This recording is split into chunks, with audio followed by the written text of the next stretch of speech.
Igreja Cristo é Vida, a sua cidade refúgio. Então vamos ouvir o que é que esse Deus Santo tem a falar conosco nessa noite de domingo. Vamos abrir a Bíblia, o livro por excelência, o livro dos livros, na Epístola de Paulo aos Efésios, capítulo 6, versículo 12. Efésios capítulo 6, versículo 12. E o tema da mensagem dessa noite é a continuação do que nós iniciamos hoje pela manhã e que vamos desenvolver ao longo dos próximos cultos. O tema: a guerra pela verdade, parte 2. Todos acharam? Todos encontraram? Então acompanhe a leitura do texto bíblico. O Espírito Santo diz assim: porque a nossa luta não é contra o sangue e a carne, e sim contra os principados e potestades, contra os dominadores deste mundo tenebroso, contra as forças espirituais do mal nas regiões celestes. Então vamos orar para que o Espírito Santo fale ao nosso espírito agora. Oremos ao Senhor.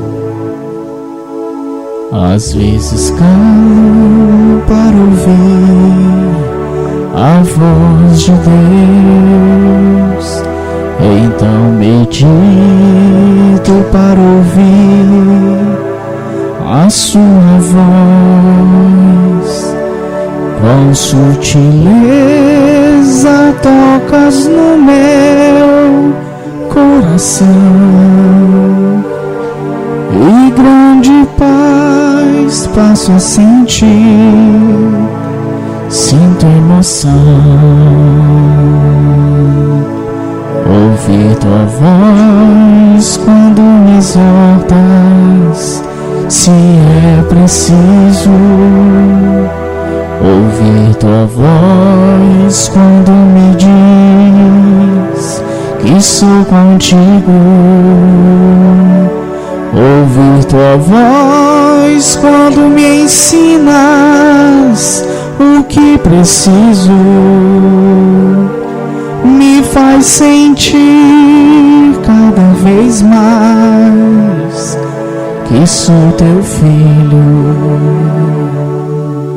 Senhor Jesus Cristo, nosso Deus, nosso Pai, nosso amigo, nosso Redentor que vive, glória de Israel, glória de nossas vidas, glória desta igreja. Aqui estamos nós reunidos, Senhor, em obediência à Tua palavra, em obediência ao Teu mandamento. Estamos aqui guardando o dia do Senhor, porque o domingo é o dia de descanso, é o nosso Shabatum. Estamos aqui para ouvir a Tua voz, para sermos ensinados pelo Teu Espírito Santo, porque somente Ele tem a capacidade de nos ensinar a Tua verdade. Então fala-nos nessa noite, fala ao nosso espírito, fala ao Teu povo, fala aos Teus pequeninos, as ovelhas do Teu rebanho, aqueles que precisam ouvir a Tua voz, aqueles que como ovelhas precisam receber o alimento sólido, precisam ser conduzidos aos pastos verdejantes e às águas tranquilas de descanso. Usa-me, Senhor, como Teu servo, como Teu pastor. Dá-me a capacidade para que eu possa falar da Tua palavra, para que eu possa explanar a Tua verdade, porque a minha suficiência vem de Ti, ó Deus. E eu te peço em nome de Jesus Cristo, e que todos que creem digam amém e amém. Amém, irmãos? Então, meus amados irmãos, Igreja de Jesus Cristo, quando o apóstolo São Paulo disse: a nossa luta Quer dizer que há uma luta. E ele diz, não é contra sangue e carne, e sim contra os principados e potestades, contra os dominadores deste mundo tenebroso, contra as forças espirituais do mal nas regiões celestes. A igreja, de uma maneira geral, pensa que esse versículo aqui está falando de uma guerra contra espírito nos ares, contra demônios nos ares. Não, absolutamente não. A Bíblia não pode se contradizer. A Bíblia diz que o Senhor Jesus Cristo, na cruz do Calvário, ele expulsou o príncipe desse mundo. Ele colocou os demônios em algemas eternas. Paulo disse, ele despojou principados e potestades. Então seria uma incoerência o apóstolo vir agora e dizer, agora nós temos que lutar contra as forças espirituais do mal, e nós imaginássemos que essas forças espirituais são espíritos nos ares. Não são. O que é um principado e o que é uma potestade? Um principado pode ser uma região, pode ser um país, pode ser uma organização religiosa, no caso aqui, uma organização religiosa. E o que significa uma potestade? Um poder, que tanto pode ser de Deus, como pode ser um poder diabólico, demoníaco. Então ele está conclamando a igreja a lutar contra organizações que detêm um poder diabólico, forças espirituais do mal, espíritos malignos, anjos decaídos, que assumiram um corpo de carne, semelhante ao meu, semelhante ao teu, que estão aí agindo no mundo espiritual, aquilo que o Senhor Jesus chamou o joio no meio do trigo, ele chamou de cabritos, ele chamou de vasos de desonra, ele chamou de filhos do diabo. Então são forças espirituais do mal que estão agindo nas regiões celestes. O problema é, o que são essas regiões celestes? Será que é demônio voando? Não. Vamos entender isso aqui. Volta no capítulo 2 de Efésios. Efésios capítulo 2, versículo 5.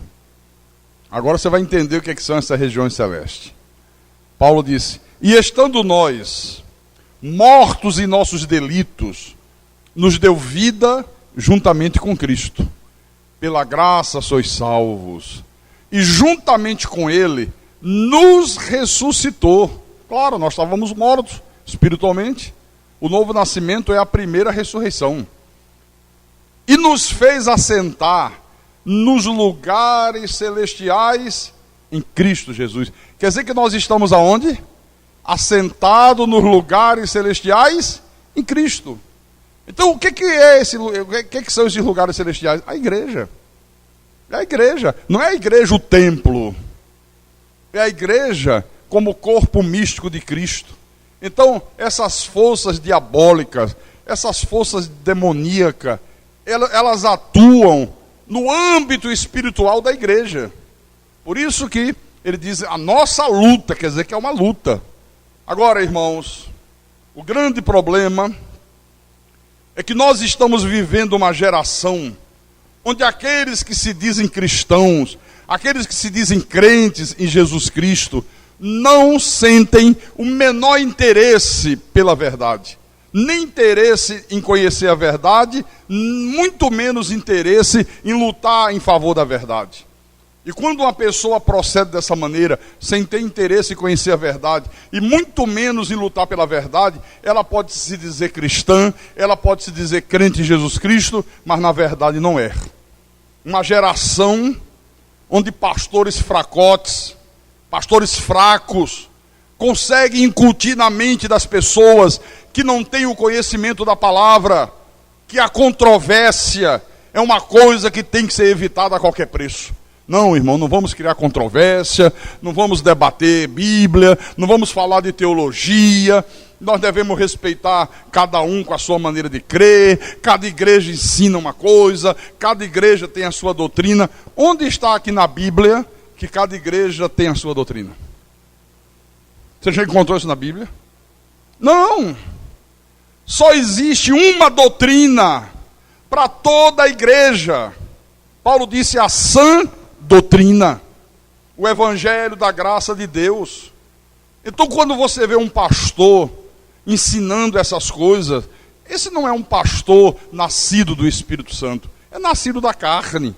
Porque agir assim é preparar as ovelhas, é entregar as ovelhas para serem devoradas pelos lobos vorazes, irmãos. Essa aqui é a verdade. Porque em todas as gerações, essa luta que Paulo diz aqui, essa guerra pela verdade, tem sido uma coisa totalmente inevitável. Por que tem sido inevitável, pastor? Porque os inimigos da verdade, eles têm sido cada dia mais implacáveis. Os inimigos de Deus, eles estão sempre atacando a verdade da Bíblia. E eu quero dizer para você nessa noite, que é um pecado hediondo, um eleito de Deus, um escolhido de Deus, não lutar, quando ele vê as verdades vitais da Bíblia serem atacadas por homens perversos e maus. Olha, quando a igreja cristã foi fundada, quando a igreja foi estabelecida, à medida que o Senhor Jesus Cristo ia revelando a Paulo o evangelho da graça de Deus, essa importância de se lutar pela verdade já era um tema que predominava dentro da igreja naquela época, no início da igreja.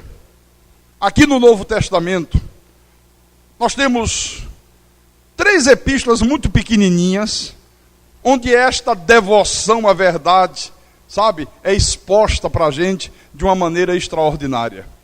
Por exemplo, o apóstolo João escreveu 2 dessas epístolas. A 2ª epístola de João, a 3ª epístola de João. Abra na 2ª epístola de João. Lá pertinho de Apocalipse. Essa 2ª epístola de João contém 5 vezes essa palavra verdade, somente nos 4 primeiros versículos. Vamos ler juntos? O presbítero, a senhora eleita e aos seus filhos, a quem eu amo na verdade, primeira vez. E não somente eu, mas também todos os que conhecem a verdade, 2 vezes. Por causa da verdade, 3ª vez, que permanece em nós e conosco estará para sempre.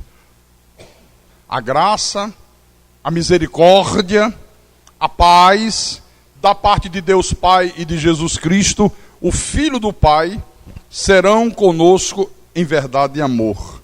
Mais uma vez, a 4ª, né? Versículo 4. Fiquei sobremodo alegre em ter encontrado dentre os teus filhos os que andam na verdade, de acordo com o mandamento que recebemos da parte do Pai. Você está vendo? Olha, João termina essa epístola aqui, instruindo a igreja, dizendo à igreja como é que os verdadeiros filhos de Deus devem proceder, como é que eles devem reagir diante dos inimigos da verdade. Leia do versículo 7 em diante. Ele diz assim: porque muitos enganadores têm saído pelo mundo afora. Quantos enganadores têm saído pelo mundo afora? Quantos? Muitos. Às vezes ele diz, esse pastor Carlos é um enganador. O que ele prega é um engano. O que ele prega é heresia. Você vê muita gente pregar o que eu prego? Hã? Não, né? Mas a Bíblia diz que são muitos. São muitos enganadores. Então está falando de outro tipo de gente que tem saído pelo mundo afora, os quais não confessam Jesus Cristo vindo em carne. Assim é o enganador e o anticristo. Acautelai-vos para não perderdes aquilo que temos realizado com esforço, mas para receberdes completo galardão. Versículo 9. Todo aquele que ultrapassa a doutrina de Cristo, que Cristo?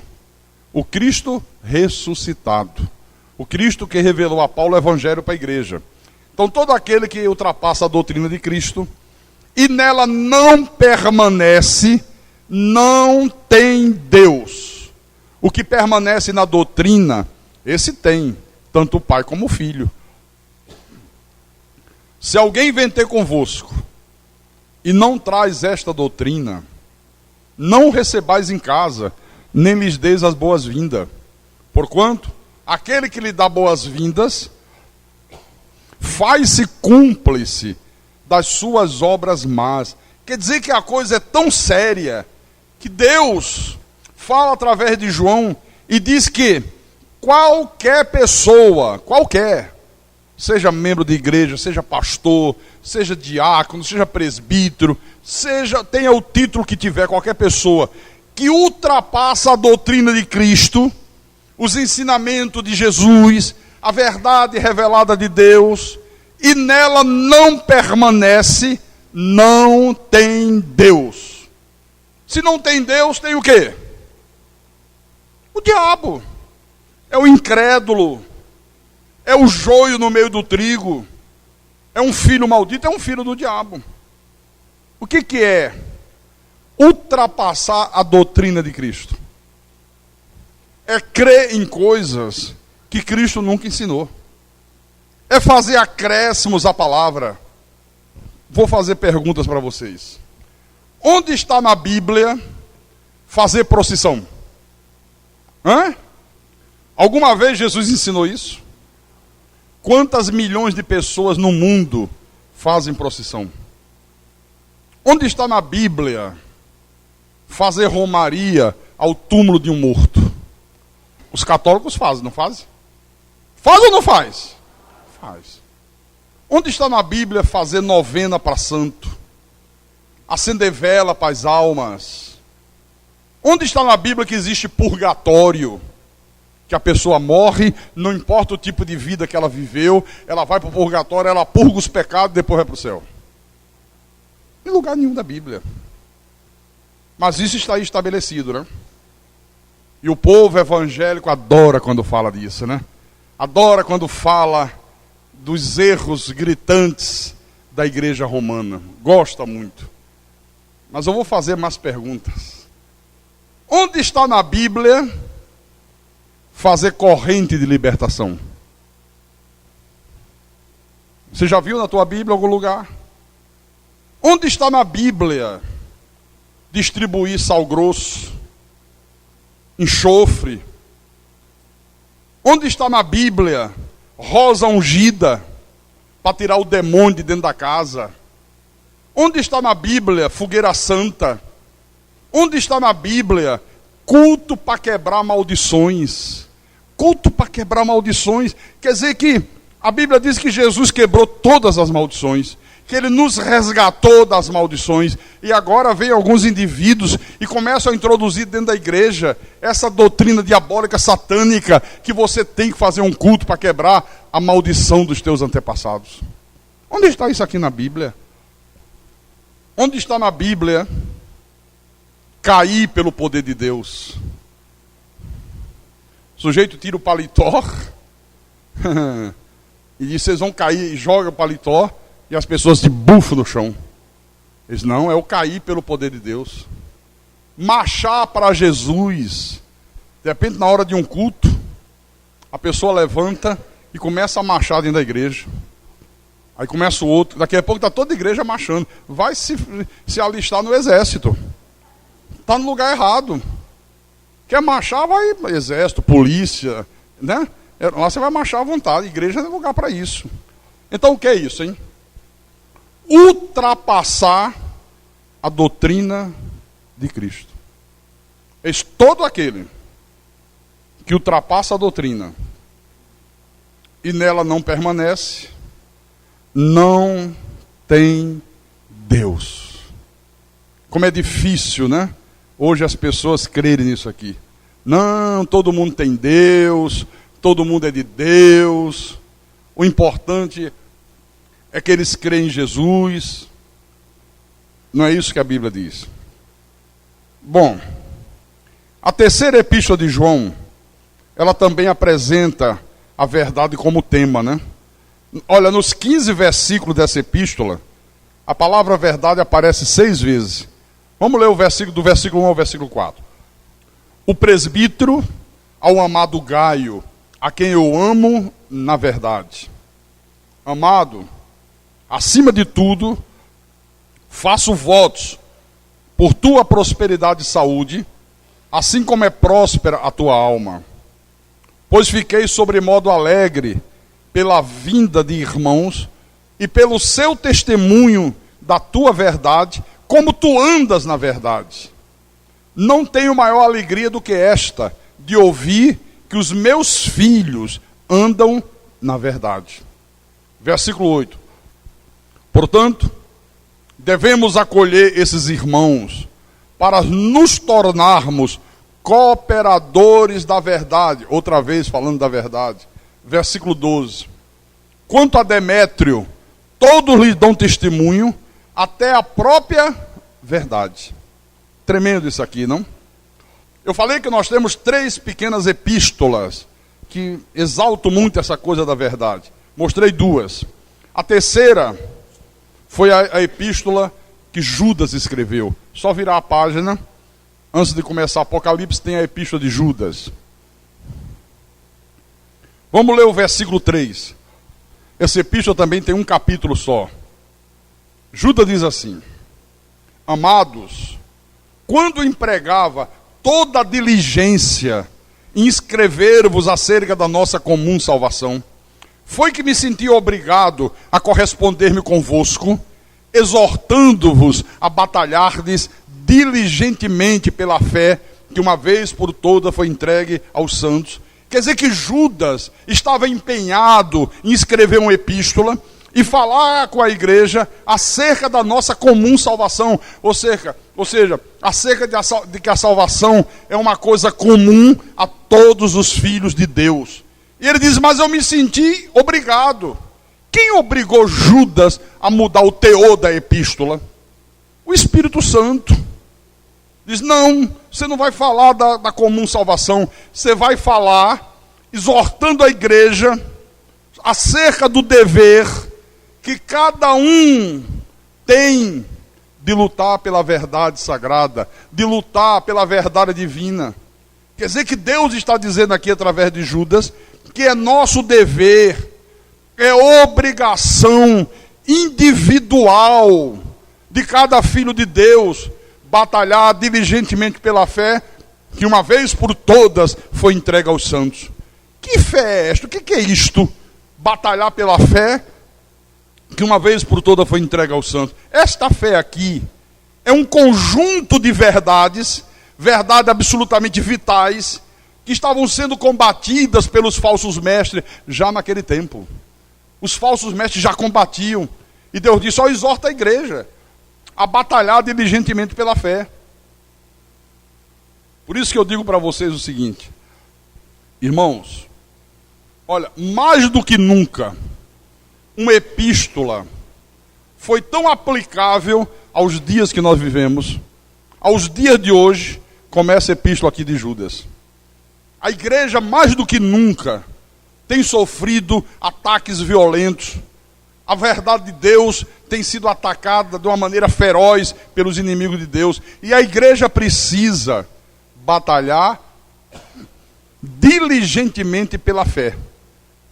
E o mais grave nisso tudo aqui é que eu tenho percebido, ao longo de 30 anos de vida ministerial, que há poucos guerreiros corajosos dispostos a lutar pela verdade de Deus. Há poucos guerreiros corajosos dispostos a lutar em favor da verdade divina. E vou dizer uma coisa para você. Quem se acovardar não terá como se justificar diante de Deus. Não terá mesmo. Olha, não podemos esquecer que lá no livro de Apocalipse, já que estamos aqui pertinho, vamos lá em Apocalipse, capítulo 2. Jesus repreendeu de uma maneira muito dura as igrejas que toleravam falsos mestres, falsos ensinamentos. Apocalipse capítulo 2, versículo 14 em diante. A primeira igreja foi a igreja de Pérgamo. Jesus disse assim: tenho todavia contra ti algumas coisas, pois que tens aí os que sustentam a doutrina de Balaão, o qual ensinava a Balaque a armar cilada diante dos filhos de Israel, para comerem coisas sacrificadas aos ídolos e praticarem a prostituição. Outro sim, também tu tens os que da mesma forma sustentam a doutrina dos nicolaítas. Portanto, arrepende-te, e se não, venho a ti sem demora, e contra eles pelejarei com a espada da minha boca, pelejarei com a minha palavra. No versículo 20, agora ele fala com a igreja de Tiatira: tenho, porém, contra ti o tolerares que essa mulher Jezabel, que a si mesma se declara profetiza, não somente ensine, mas ainda seduz os meus servos a praticarem a prostituição e a comerem coisas sacrificadas aos ídolos. Dei-lhe tempo para que se arrependesse, ela todavia não quer arrepender-se da sua prostituição. Eis que a prosto de cama, bem como em grande tribulação, os que com ela adulteram, caso não se arrependam das obras que ela incita. Matarei os seus filhos, e todas as igrejas conhecerão que eu sou aquele que sonda mentes e corações, e vos darei a cada um segundo as vossas obras. Ao longo dos próximos cultos, nós vamos entender tudo isso aqui. Que história é essa de Balaque, ciladas contra os filhos de Israel? O que era a doutrina dos nicolaítas? Quem era essa Jezabel aqui? Nós vamos entender. Agora, uma coisa eu quero que vocês entendam, irmãos.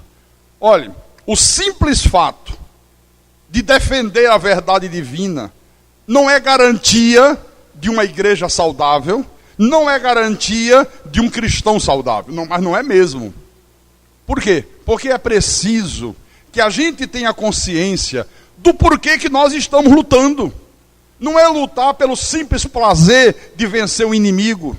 Não é você lutar pelo simples prazer de ganhar um argumento, de fazer o teu argumento prevalecer. Porque tem gente que gosta disso. Gosta de falar da verdade para tripudiar em cima dos outros. Gosta de falar da verdade só para se mostrar conhecedor da verdade. Sente prazer, sabe, em humilhar quem não tem conhecimento da verdade. Não, isso não tem valor nenhum. Absolutamente nenhum. A igreja precisa estar consciente de que o que nos motiva a lutar por essa verdade é o amor verdadeiro que nós temos pelo Senhor Jesus Cristo. É a devoção que nós temos pela palavra de Deus. Senão não tem valor algum. Senão não tem valor algum. Olha, a história, ela está repleta de pessoas, testemunhos de pessoas que preferiram serem torturadas. Algumas preferiram até perder a própria vida do que terem que negar a verdade da Bíblia. Hoje já não é mais assim. Hoje o que nós vemos aí fora são pessoas dispostas até em matar, mas em favor de uma mentira. Agora, poucas pessoas parecem estar dispostas em falar em defesa da verdade. Poucas pessoas parecem estar dispostas em pagar um preço, talvez até perder a própria vida em favor da verdade. Deixa eu mostrar aqui em Hebreus. Abra a tua Bíblia em Hebreus. Capítulo 11. E esse texto aqui muito me emociona. Porque diz assim, versículo 34. Capítulo 11, versículo 34. Versículo 35, aliás. Mulheres receberam pela ressurreição os seus mortos. Alguns foram torturados, não aceitando o seu resgate para obterem superior ressurreição.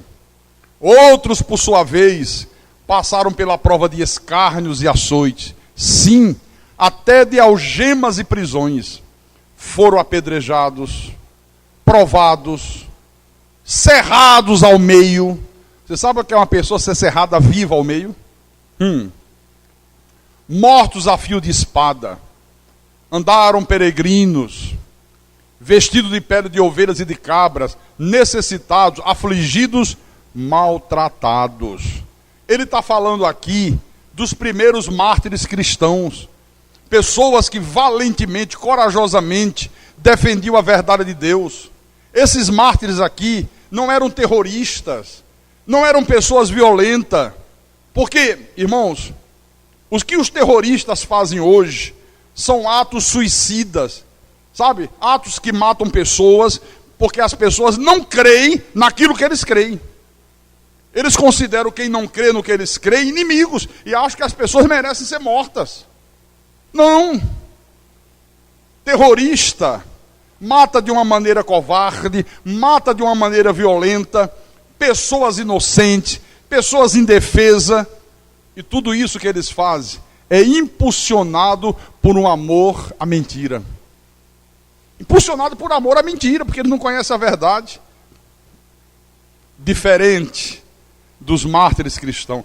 Aqui eram pessoas pacíficas, mas pessoas que lutavam pela verdade, pessoas que se recusavam terminantemente a renunciar à verdade, não aceitavam abandonar a verdade, e não estavam preocupadas com as ameaças que ele recebia, não estavam preocupadas.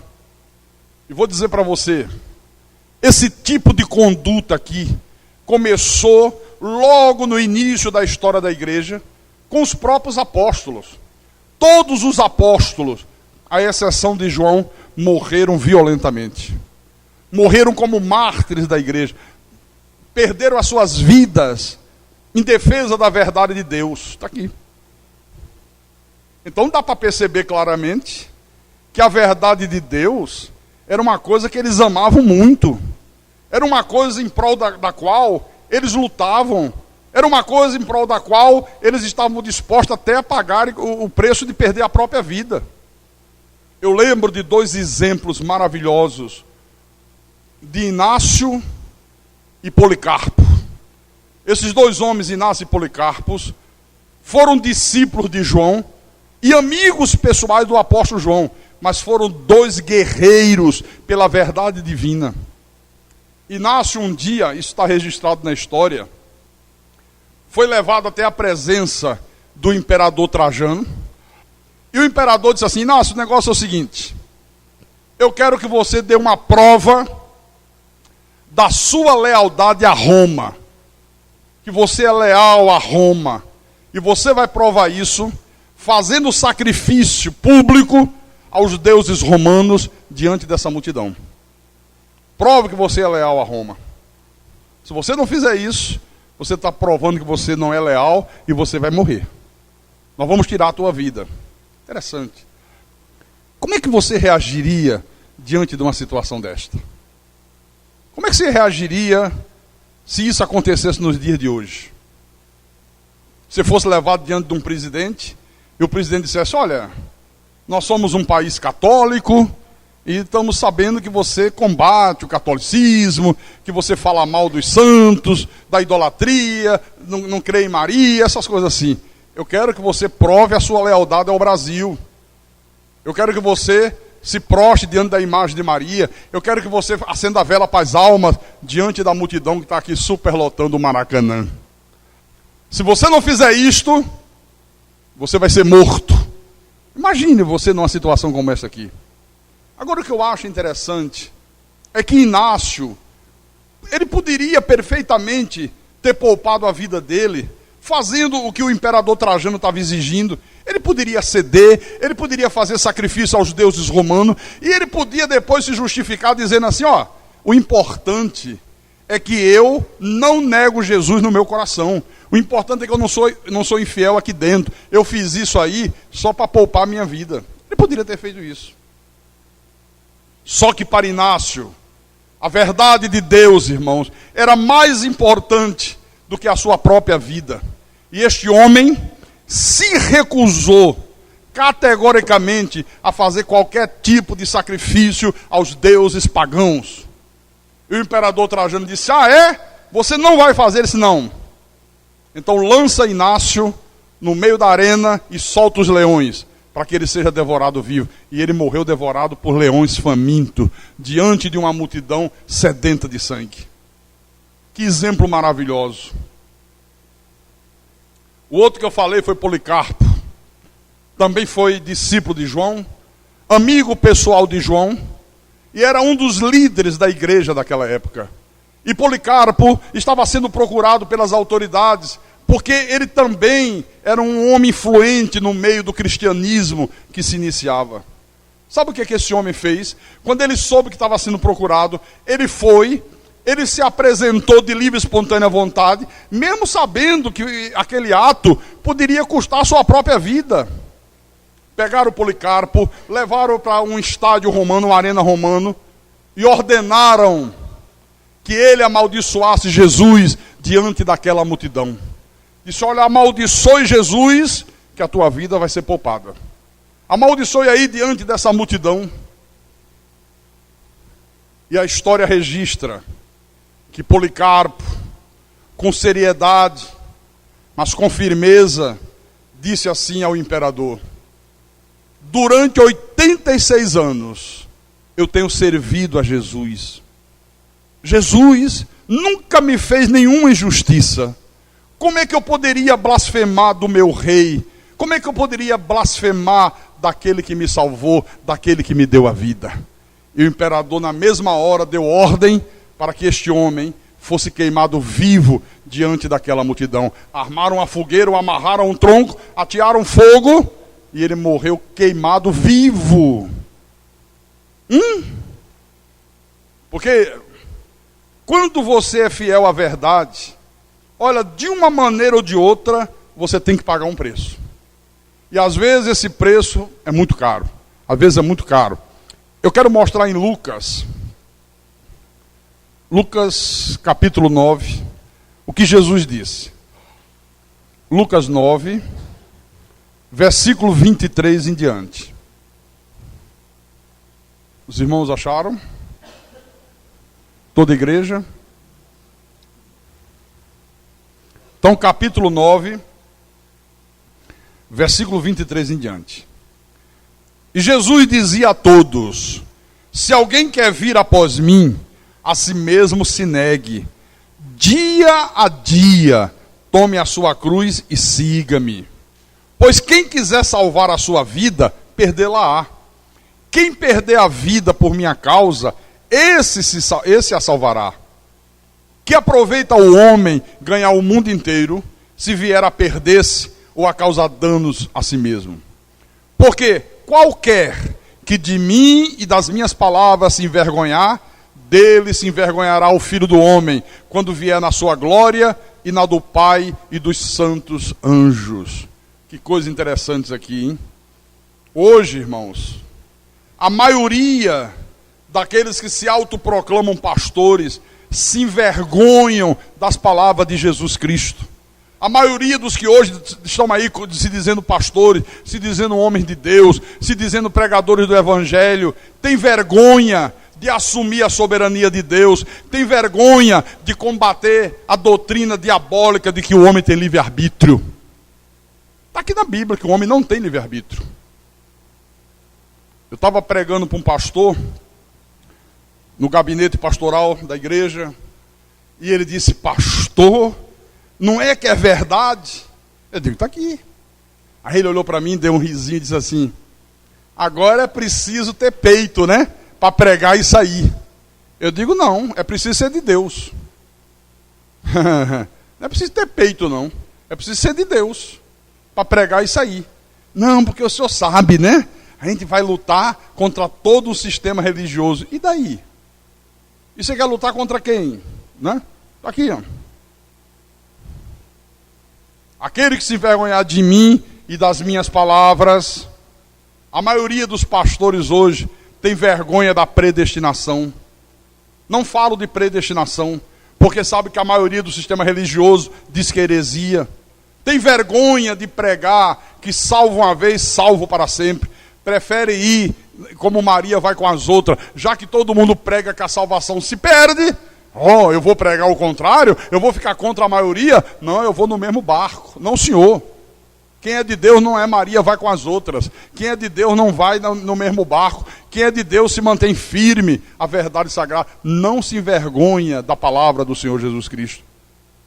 É por isso que a maioria dos pregadores hoje, eles se limitam a falar dos milagres que Jesus realizou. Observe isto. A maioria dos cultos, você vai a uma igreja, o cara abre a Bíblia, sempre Mateus, Marcos, Lucas ou João? Mateus, Marcos, Lucas ou João? Liga o rádio, a televisão. Confira se não é verdade o que eu estou dizendo. É que às vezes as pessoas não prestam atenção. Comece a prestar atenção. Você está num programa de rádio, cara, vamos falar da palavra de Deus. Ele sempre vai abrir Mateus, Marcos, Lucas ou João. Liga na televisão, dia de sábado, ó, é cheio de programa lá. Faz um teste, só para você ver. Não perca tempo não, que só falam bobagem. Por quê? Porque Mateus, Marcos, Lucas e João dá muito espaço para que eles falem dos milagres que Jesus realizou. E quando se fala dos milagres que Jesus realizou, isso atrai muita gente. Todo mundo gosta de ouvir falar dos milagres que Jesus realizou. Todo mundo diz que crer. Só que o fato da pessoa dizer que crê nos milagres de Jesus não é prova de que aquela pessoa seja de Deus. Não é prova de que aquela pessoa seja uma pessoa crente em Jesus. Vou provar para você que não é. Vamos lá no livro de João. João capítulo 2. João capítulo 2. Encontraram? Versículo 23 em diante. Vou ler, tá? Estando ele em Jerusalém, durante a festa da Páscoa, muitos, vendo os sinais que ele fazia, creram no seu nome. Mas o próprio Jesus não se confiava a eles, porque os conhecia todos. Claro, Deus sonda mentes e corações. Você pensa que Deus não nos conhece? Você pode ter uma aparência de crente, você pode falar que crê, e dentro de você não crê. Deus sabe. Então todos, ó, vendo os milagres que ele realizava, creram no seu nome. Mas o próprio Jesus não se confiava a ele, porque os conhecia todos. E não precisava de que alguém lhe desse testemunho a respeito do homem, porque ele mesmo sabia o que era a natureza humana. Então veja, essas multidões aqui, vendo os milagres que Jesus fazia, começaram a dizer que criam em Jesus. Mas Jesus não confiava, Jesus não acreditava neles. Jesus sabia que era uma fé fútil, que era uma fé só da boca para fora, que era uma fé só de palavras. Porque, irmãos, uma coisa é a pessoa reagir positivamente quando ela ouve um pastor falar de um milagre que Jesus realizou. Outra coisa, completamente diferente, é a pessoa assumir um compromisso com Deus, é a pessoa abraçar a palavra de Deus, é a pessoa permanecer na verdade sagrada. São duas coisas completamente diferentes, ou não são? Olha, é a mesma coisa hoje. Você imagina que essas multidões que estão aí fora, sedentas por cura, sedentas por dinheiro, sedenta por bens materiais, você imagina que essas multidões que superlotam essas mega igrejas que existem hoje, você acha que elas estariam dispostas a dar a sua vida em prol da verdade de Deus? Você acha? Claro que não. Aliás, elas não estão dispostas sequer a se empenhar para conhecer a verdade. Elas não estão dispostas sequer a assumir uma posição firme em favor da verdade divina, muito menos morrer em favor da verdade de Deus. Aí você diz, pastor, mas espera lá.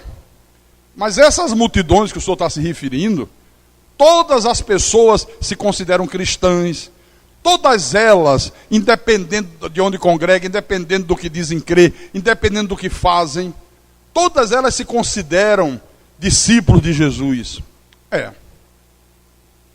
Aquelas multidões do tempo de Jesus também se consideravam assim. Se consideravam crente nele, se consideravam discípulos dele. E Jesus disse o quê? Eu não confio nessa gente. Eu não confio nele, eu não creio nessa crença deles. E disse mais, João capítulo 8, disse mais. João capítulo 8, versículo 31. Acharam? Vou ler. Disse, pois, Jesus aos judeus que haviam crido nele. Jesus disse a quem? Aos judeus, aquelas multidões. Oh, nós cremos no teu nome, nós cremos em ti. Jesus, é? Olha o que Jesus disse para eles.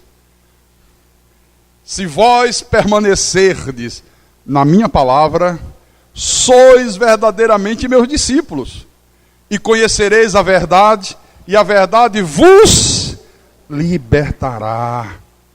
Olha, peraí, não é só dizer que crê. Não basta crer, não basta dizer que eu creio. Se vocês permanecerem na minha palavra, se vocês romperem com todo esse sistema errado de crença que vocês estão vivendo, se vocês romperem com as seitas, se vocês romperem com os falsos ensinamentos e permanecerem na minha palavra, aí vocês são verdadeiramente meus discípulos. E aí eu vou revelar a verdade completa para vocês. E vocês vão conhecer a verdade, e a verdade vai libertar vocês. Então a verdade é que hoje, a maioria daqueles que se dizem cristãos, imaginam que ser cristão é estar numa diversão e não numa guerra. Não, ser cristão é estar numa guerra. Então a ideia de lutar em favor da verdade bíblica, irmão, olha, não passa nem de longe pela mente da maioria das pessoas que aí fora se dizem de Deus. Nem de longe. Ela não tem interesse nem em conhecer a Bíblia. Você chega para uma pessoa e diz assim, mas irmão, você não conhece nada da Bíblia, como é que você pode viver uma vida espiritual assim? O importante é que eu creio em Jesus. Já ouviu as pessoas usarem esse argumento? Não, o importante é que eu creio. O importante é que eu creio em Jesus. Está aqui, ó. Na verdade, os frequentadores dessas igrejas modernas, o que eles mais fazem é se esforçarem o máximo que podem para que os ímpios lá fora gostem deles. Sinta simpatia por eles. Os pastores modernos, a maioria deles, estão aí obcecados em fazer com que aumente o número de membros da sua denominação. Eles estão aí querendo fazer com que as igrejas que eles pastoreiam se apresentem como igreja agradável aos incrédulos. Então, há lugares que nem é culto. Parece um show. Parece um verdadeiro show. Não tem palavra, não tem mensagem. Agora tem um grupo de louvor espetacular. Até jogo de luz. Imagina, louvor com jogo de luz. Sobem umas meninas no altar e começam a... Parece um programa de televisão. Viu? E daqui a pouco eles vão dizer, não são mais Jesusete. Não demora muito, querido, não demora muito. Houve uma época que a seita universal do reino de Deus, isso foi lá no Rio de Janeiro. O líder dessa seita, o senhor Edir Macedo, teve a inspiração diabólica de criar a corrente da mesa branca. Por que corrente da mesa branca? E ele dizia assim, não, é para os espíritas se sentirem bem aqui com a gente. Você sabe que o espírita kardecista, ele tem a doutrina da mesa branca, né? Então, quando um indivíduo cria uma coisa dessa, qual é o objetivo que um homem desse está tendo? Fazer com que os espíritas se sintam dentro de uma filial do centro que ele frequenta. Que sinta que é a mesma coisa. Por isso que nós temos que lutar pela verdade. Amém, irmãos? Bom, uma das verdades que nós temos que batalhar por ela é a de que a Bíblia é a palavra de Deus. Olhe, a Bíblia, ela não contém a palavra de Deus, ela é a palavra de Deus. Só que hoje, olha, muita gente questiona isso. Tem gente que pergunta assim, mas como é que eu posso ter certeza de que a Bíblia é verdadeiramente a palavra de Deus? Como é que eu posso saber que a Bíblia realmente foi escrita por inspiração divina? Porque, irmãos, olha, tem muita gente que diz que a Bíblia, esse livro aqui que nós cremos, foi escrita por homens espertalhões, para enganar os bobos. Já ouviu gente dizer isso? Isso foi escrita por homens, para enganar um bando de espertalhões, escreveu para enganar os trouxas, para enganar os tolos. Já tem pastores dizendo assim, não, a Bíblia é um livro muito ultrapassado, ela foi escrita para outro tempo, nós precisamos atualizar a Bíblia, precisamos modernizar a Bíblia. Estão modernizando aí. Eu pergunto, você que está aqui nessa noite, você que se diz de Deus, você que se diz um eleito, um escolhido, um filho amado do Pai, você saberia provar para alguém que a Bíblia que você crê, essa Bíblia que você tem aí nas tuas mãos, você saberia provar que ela é realmente a palavra de Deus? Saberia? Como? Ah, pastor, eu diria é pela fé. Não. Esse negócio de pela fé não vale, querido. Porque se for pela fé, aí o cara pega qualquer livro aí escrito e diz, olha, pela fé, eu creio que isso aqui também é de Deus. E aí? Eu digo provar a prova provada. Você saberia provar para alguém que essa Bíblia aqui foi escrita por inspiração de Deus e que ela não contém erros? Que tem um monte de gente aí, não, a Bíblia é cheia de contradições, a Bíblia é cheia de erros, e começa a mostrar algumas coisas que se você não tiver um profundo conhecimento, você fica calado. Você saberia provar isso? Você saberia provar, a prova provada, que a predestinação é uma verdade absoluta de Deus, e não uma heresia, como a maioria dos pastores dizem ser? Você saberia fazer isso? Você saberia provar que a Bíblia diz que Jesus não morreu em favor de toda a humanidade? Olha, isso é um escândalo. Porque a igreja diz, não, Jesus morreu por todos os homens. Não, Jesus morreu por toda a humanidade. Mentira, não está na Bíblia. Jesus morreu pelo seu povo. Ele morreu por um povo que ele predestinou para a salvação. A verdade da Bíblia é que há neste mundo um povo cujos nomes foram escritos no livro da vida desde antes da fundação do mundo. E há um povo cujos nomes não foram escritos no livro da vida. Acabou a história. Agora tem que provar isso aqui. Você saberia provar a verdade da preexistência com Deus? A verdade de que nós já existimos com Deus antes de Deus fundar esse mundo físico? Você saberia provar? Bom,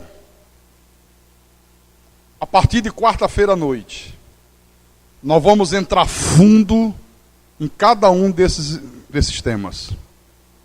Quarta-feira à noite, eu vou mostrar para vocês, eu vou provar para você, e você vai aprender para você provar para os outros, que a Bíblia foi escrita por inspiração de Deus, que a Bíblia não contém erros, que a Bíblia é a palavra de Deus. Quarta-feira à noite aqui na igreja. Você tem que aprender isso. Porque chega um incrédulo qualquer e fica curtindo com a tua cara. Que negócio de Bíblia.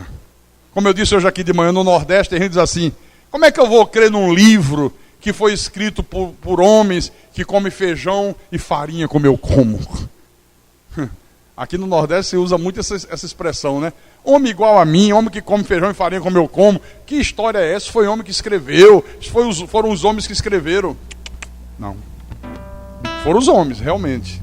Mas por inspiração divina. Agora tem que saber provar isso. Tem que saber mostrar isso. Tem que saber defender esta verdade. Porque esta é uma das verdades que mais tem sido atacada no dia de hoje. Que a Bíblia não foi escrita por inspiração divina. Que a Bíblia é cheia de erros. Que não se pode crer em tudo que está na Bíblia. Isso é uma mentira de Satanás. Amém?